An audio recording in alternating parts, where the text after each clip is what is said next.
राम नाम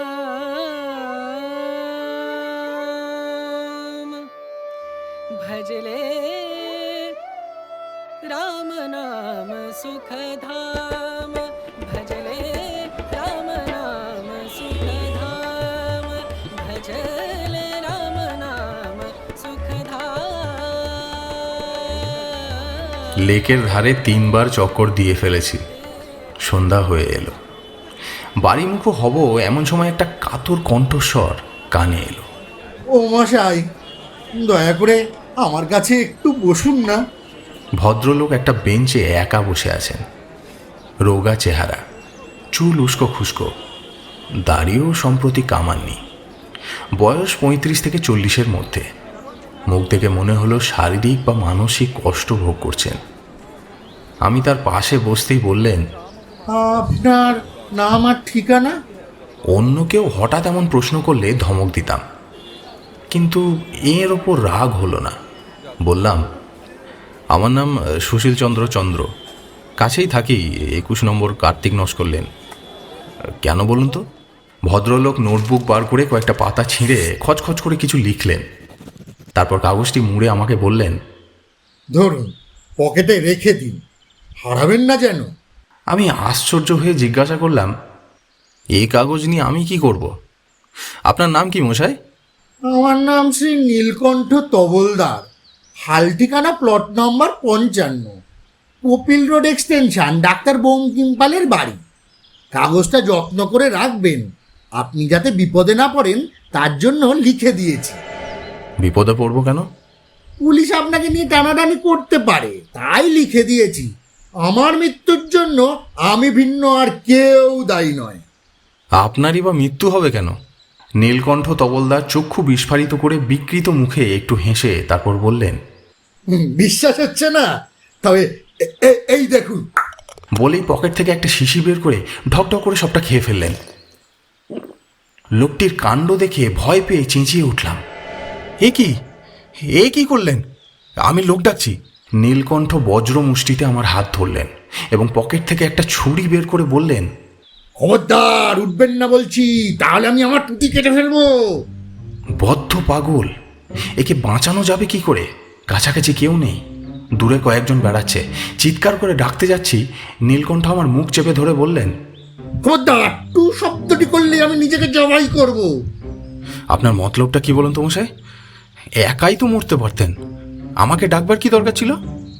রাগ করবেন না সুশীলবাবু, অন্তিম মুহূর্তে আমার ইতিহাসটি আপনাকে শোনাতে চাই, নইলে মরেও শান্তি পাবো না। আপনি তো এখনই মরবেন, ইতিহাস শোনাবেন কখন? নীলকণ্ঠ তার হাত ঘড়ি দেখে বললেন, এখন 6:15, 6:30 পর্যন্ত সময় পাওয়া যাবে। 15 মিনিট পরে মরবো। কি খেয়েছেন? Hydrocyanic acid. শিশিটা শুকে দেখুন, বাদামের গন্ধ পাবেন। ও জিনিস খেলে তো সঙ্গে সঙ্গে মরবার কথা। এখনো বেঁচে আছেন কি করে?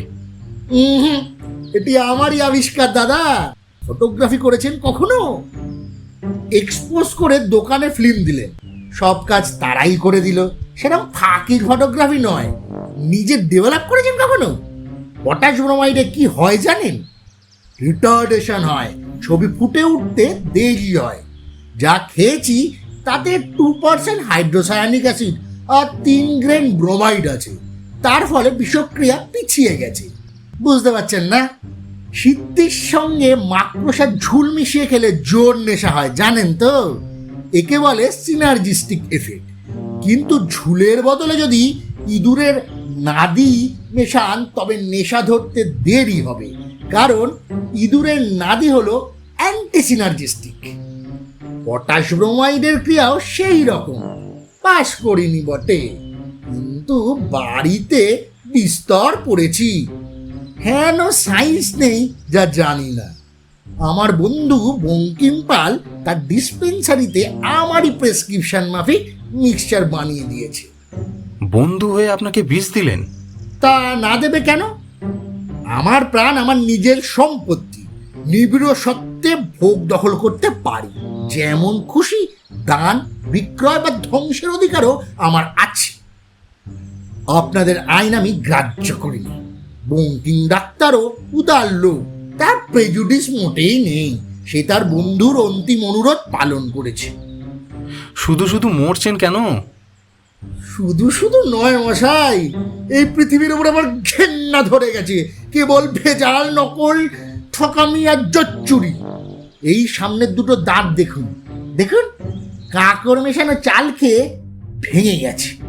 5টি বছর ড্রপসিতে ভুগেছি ভেজাল সর্ষের তেল খেয়ে। 2 বছর ধরে সর্দিতে ভুগেছি মুরগির মাংস বলে বেটারা কচ্ছপ খাইয়েছে।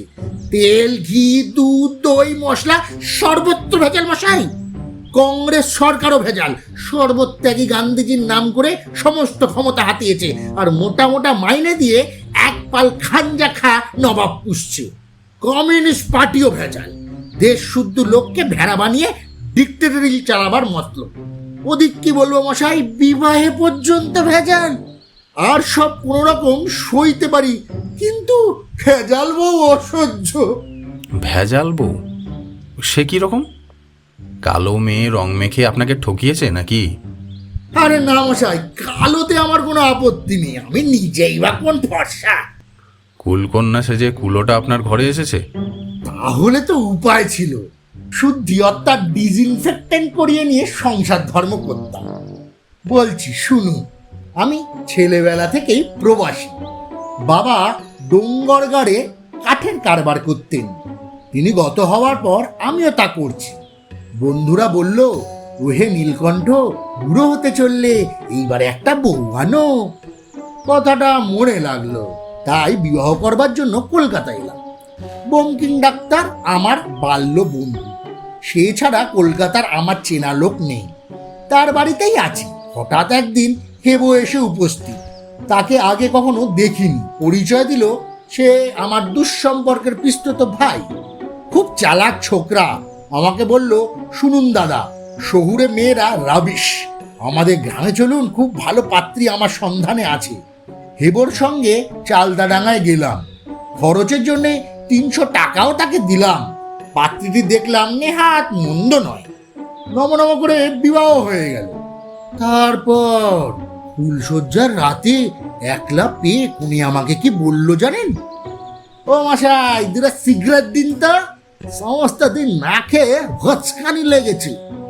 আমি অবাক হয়ে তার দিকে চাইতেই বলল, ঘাবড়াও কেন প্রাণনাথ, কেসা বউ পেয়েছো, দেখো না ঠাওর করে।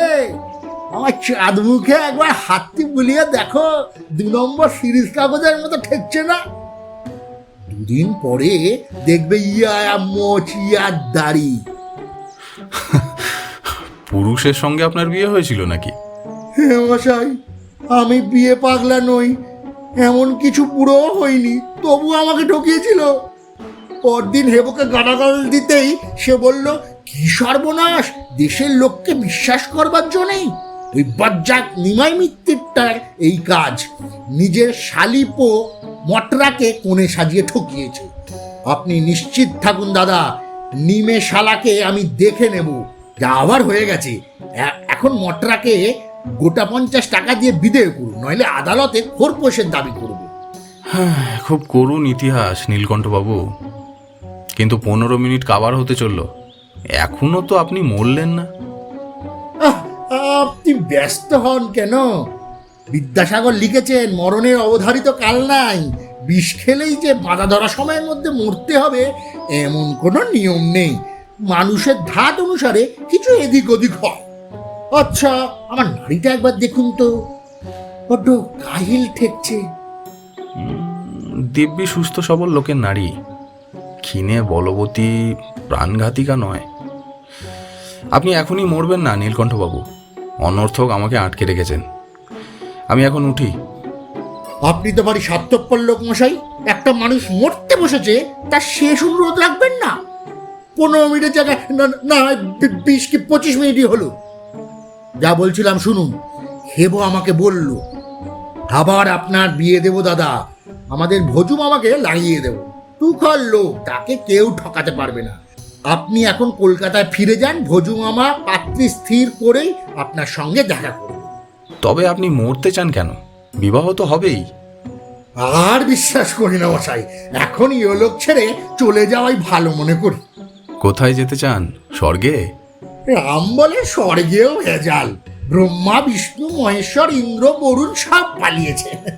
এখনকার অবতাররা সেখানে গিয়ে জাঁকিয়ে বসেছেন। আমি মঙ্গল গ্রহে যাব স্থির করেছি।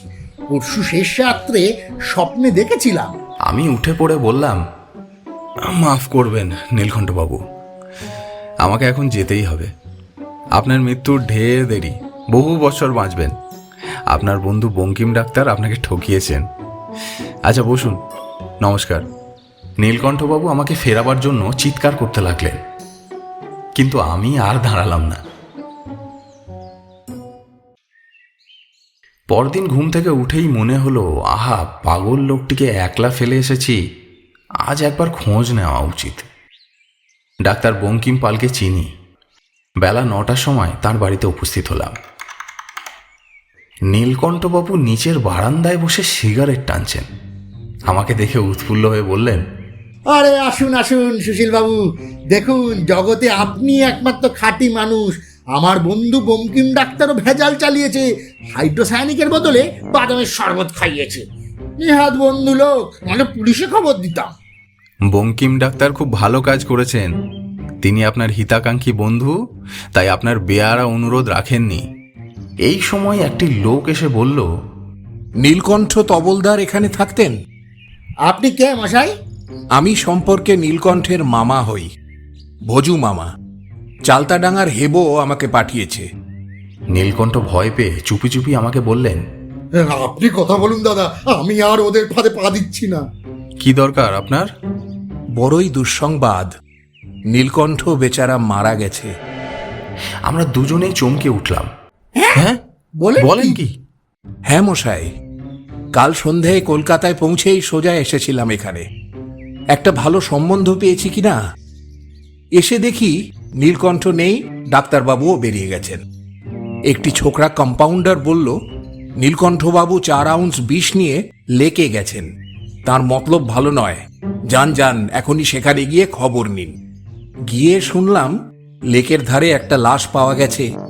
পুলিশ মর্গে চালান দিয়েছে। লেকে তো প্রায়ই লাশ পাওয়া যায়। ও জায়গাটা হলো হতাশ প্রেমের ভাগাড়। নীলকণ্ঠবাবু কোন দুঃখে মরবেন? না মশাই, আপনি জানেন না, নির্ঘাত নীলকণ্ঠ বেচারা বিয়ে করে হতাশ হয়েছে কিনা। আমি তখনই ছুটে মর্গে গেলাম, কিন্তু ঢুকতে পেলাম না। বলল এখন ঘর বন্ধ, কাল সকালে এসো। আজ সকালে আবার সেখানে গেলাম। সারি সারি সব শুয়ে আছে, তার মধ্যে একটি হচ্ছে আমাদের নীলকণ্ঠ। হেবর কাছে তার চেহারা যেমন বর্ণনা শুনেছি হুবহু মিলে গেল। নীলকণ্ঠ এতক্ষণ চুপ করে শুনছিলেন, এখন আতঙ্কিত হয়ে বললেন, বয়স কত? তা 35 থেকে 40-এর মধ্যে। বলেন কি, রং ফর্সা না ময়লা? ময়লাই বটে। তবেই তো সর্বনাশ। গায়ে কোট না পাঞ্জাবি? পাঞ্জাবি। ধুতির উপর আজকাল কেউ কোট পরে না মশাই, পশ্চিমের বাঙালি ছাড়া। গোপ আছে না নেই? পায়ে কিরকম জুতো? গোপ আছে বই কি, পায়ে কাবুলি জুতো। স্বস্তির নিঃশ্বাস ফেলে নীলকণ্ঠ বললেন, তবে সে লাশ আমার নয়। আমি পাঞ্জাবি পরি না, গোপ রাখি না, কাবুলি জুতো আমার নেই। যাক, বাঁচা গেল। মরবার মতলবটা এখন ছেড়ে দিয়েছি। ভগবান আপনাকে রক্ষা করেছেন নীলকণ্ঠবাবু। আরে তুমি আমাদের নীলকণ্ঠ? এতক্ষণ বলতে হয়।